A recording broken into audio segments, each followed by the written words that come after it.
আজ মহালয়া, পিতৃপক্ষের শেষ, দেবীপক্ষের শুরু। মায়ের আসতে বাকি আর মাত্র কটা দিন।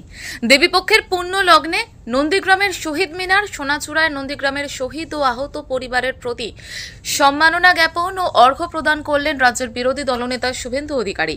নন্দীগ্রাম মানেই শুভেন্দু অধিকারীর খাস তালুক। এখানে মাঝে মধ্যে বিভিন্ন অনুষ্ঠানে যোগ দিয়ে থাকেন তিনি। তেমনি মহালয়ার দিন এই অনুষ্ঠানে যোগ দিয়ে শুভেন্দু বলেন, প্রার্থনা করি দেবীপক্ষের সূচনাতে অসুর শক্তির বিনাশ হোক। আমরা প্রার্থনা করি দেবীপক্ষের সূচনাতে অসুর শক্তি বিনাশ হোক।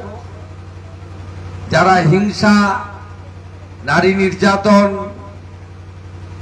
ভেদাভেদ, হানাহানি,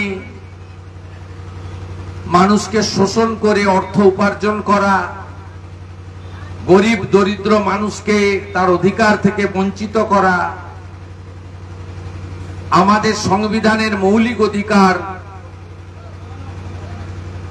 খাদ্য, বস্ত্র, বাসস্থান,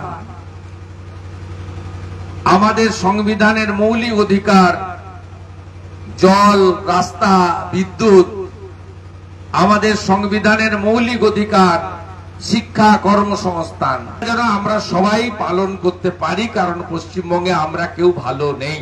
পূর্ব মেদিনীপুর থেকে প্রদীপ কুমার মাইতির রিপোর্ট, ওঙ্কার বাংলা।